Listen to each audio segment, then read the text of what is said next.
Everybody, and welcome back to a Facebook Friday live presentation coming to you from Chiropractic Company in Glendale, Wisconsin. I'm Dr. Alan Van Scoyk, and I'm joined once again by Dr. Mina Botros, and we have another great topic for you today. In fact, it's such a great topic, we can't do it in one session, we're actually going to do it in two. That's exactly right. Seeing as how it's the middle of August, we've gotten to that point where summer is starting to progress on through, and it's time to think, unfortunately, about going back to school.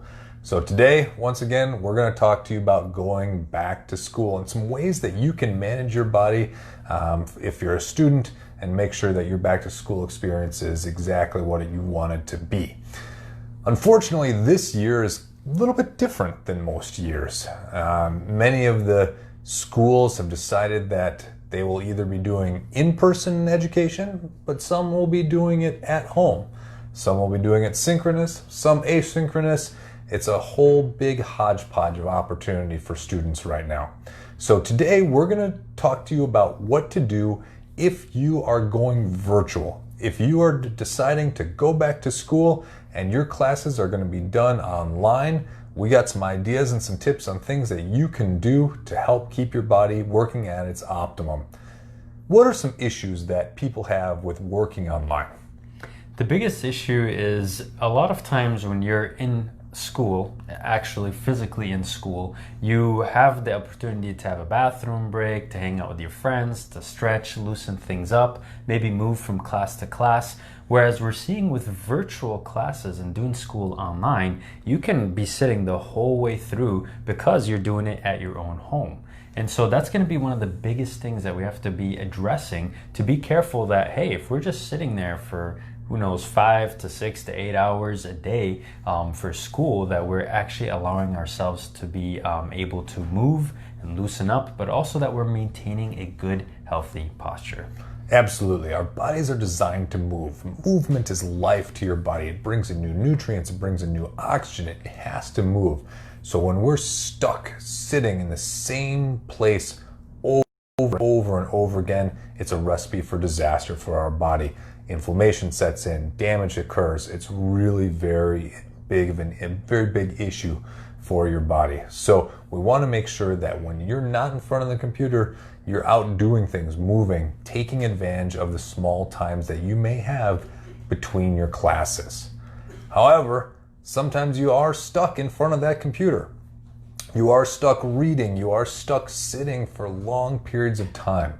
What's the best way that we can do that without hurting ourselves? So one of the best ways we can do that without hurting ourselves is to be mindful of the rule of 90s. And we did create a video about this. It's one of the first videos we created. But for those of you who aren't familiar with the rule of 90s, this is one of the things that's really applied in Silicon Valley with the people who work full-time on their computers in a same position over and over and over. And what it applies is you want to keep your angles of your body at 90 degrees. So what does that mean? So if you're taking a side profile of me sitting down, I want to make sure that I am looking straight ahead on my computer and my neck isn't turned all the way down or all the way up or I'm slouched over. Everything is upright and I'm looking straight this way where my jaw and my neck create a 90-degree angle.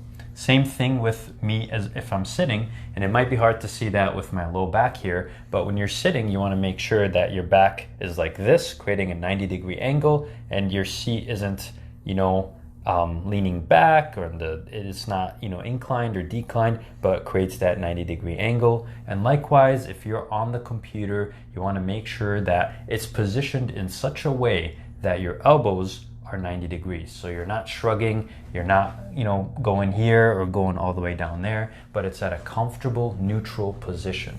Absolutely. Really important. This decreases the amount of stress on your body, on your muscles, on your joints. It gets your body a mechanical advantage to be at this 90-degree rule. It puts everything in as supportive state as possible so that it can manage long periods of time where unfortunately you're going to be forced being in those positions. There's other issues that come from, once again, back to school. First off, like you said, we're going to be in front of the computer. We need to maximize that opportunity. When we're not in front, we need to maximize what we're doing as far as getting up, moving around, and that includes staying well hydrated. Same thing, we like a lot of times just to sit there and we forget to drink lots of water. It's really important for us to stay well hydrated and continue to eat properly.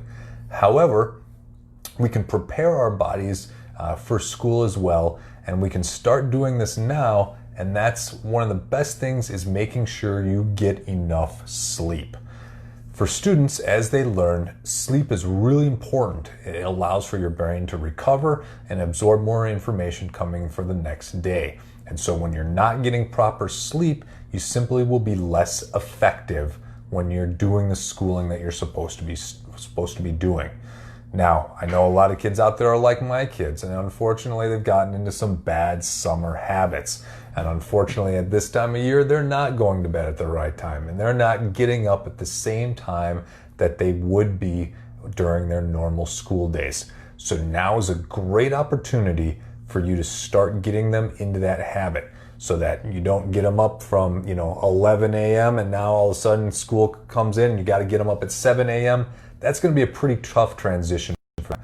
So whatever time frame they're normally getting up to, let's start walking that down to the point where they're ready to start school fresh and alive. Because once again, if you start them with a 3-hour, 4-hour, 2-hour transition, they're really not going to be very effective. So take the next couple days here, if you haven't started school, to get yourself on a good sleep schedule.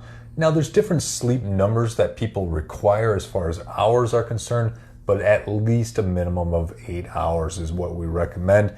And if your children are younger, increasing that number will really help out as well. Some kids need up to 10, 11 hours to be effective at school. So make sure you're getting onto a good schedule right now. Now, being in bed, once again, is really important, but there's some issues with that as well, because a lot of times you'll stay up late and you're like, oh, I'm going to do some reading or some homework in bed. But that's not always the best thing for you, is it, Dr. Botros? Absolutely not. So we want to keep the bed for just sleeping, essentially.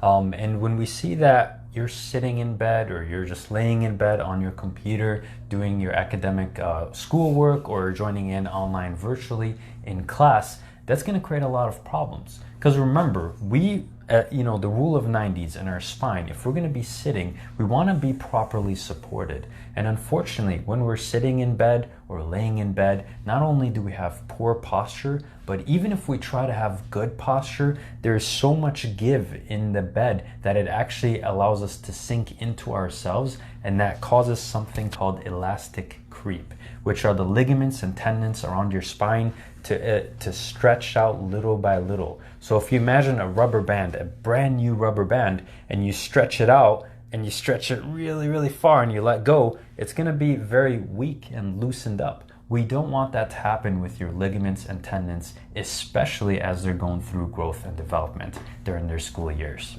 Very important. We want them to be able to be as strong as possible. One last thing that happens when you're in bed doing homework, unfortunately, if you're working on tablets or on your phone, you have an issue with your body in regards to the light that's coming off of these devices.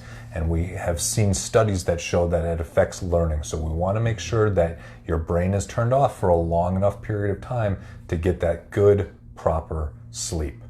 So now's the time to get into those habits. Really make sure that your body is functional and it's capable of going through a learning period. Once again, we need your brain working at its optimum, and we need your body to be able to handle it. Next time, we'll go through part 2, and that's what happens if you actually have to go to school. There's some things that we can do to make sure that your school day is good as well and keeping you from having issues. So once again, I'm Dr. Alan Van Scoyk at the Chiropractic Company in Glendale, and I'm here with Dr. Botros, and we'll be here for you next week to talk to you about part 2 of keeping your body healthy during school.